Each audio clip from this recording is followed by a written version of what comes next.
ভগ্নদশা থেকে মুক্ত নয় বিচার বিভাগ, আর এই অবস্থার উত্তরণে শুরু হয়েছে নতুন যাত্রা। এমন মন্তব্য করেছেন প্রধান বিচারপতি সৈয়দ রেফাত আহমেদ। সকালে নাগরিক প্ল্যাটফর্ম আয়োজিত সুশাসনের জন্য জনসম্পৃক্ত সংস্কার নিয়ে অনুষ্ঠানে তিনি কথা বলেন। আপনারা জানেন যে বাংলাদেশের এই উন্নয়নের সুশাসনের জন্য কেমন সংস্কার দরকার মূলত তা তুলে ধরতেই নাগরিক প্ল্যাটফর্মের এই আয়োজন।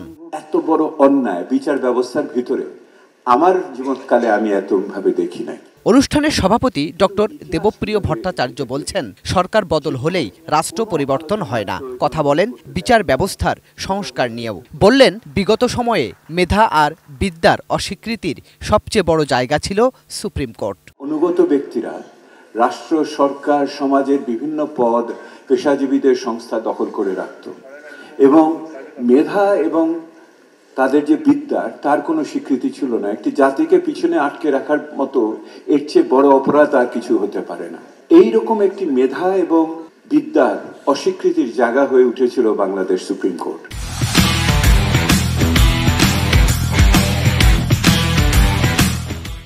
অনুষ্ঠানে প্রধান উপদেষ্টার এসডিজি বিষয়ক মুখ্য সমন্বয়ক লামিয়া মোর্শেদ বিগত সময়ে টেকসই উন্নয়ন লক্ষ্যমাত্রায় তুলে ধরা অগ্রগতি পুনর্বিবেচনার মতামত দেন।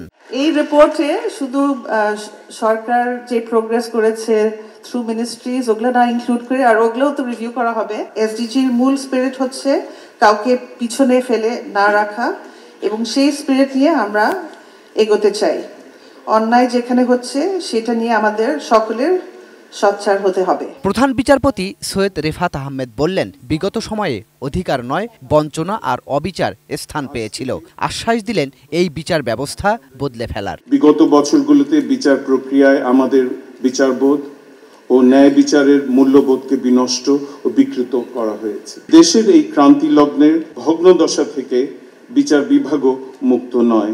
তবে এই পর্যায়ে আমি দ্ব্যর্থহীন কণ্ঠে আপনাদেরকে আশ্বস্ত করতে চাইছি যে এই পরিস্থিতি থেকে উত্তরণ কল্পে বিচার বিভাগ কিন্তু কিছু প্রাতিষ্ঠানিক সংস্কারের বলিষ্ঠ পদক্ষেপ নিয়ে ইতিমধ্যে এক নতুন যাত্রা শুরু করেছে। ধ্বংসস্তূপের উপর দাঁড়িয়েই নতুন রাষ্ট্র গড়তে হবে বলেও মন্তব্য করেন প্রধান বিচারপতি। জনগণ কেন্দ্রিক বিচার বিভাগকে আপনাদের পাশে পাবেন। গোলাম কাদের রবু, এটিএন নিউজ, ঢাকা।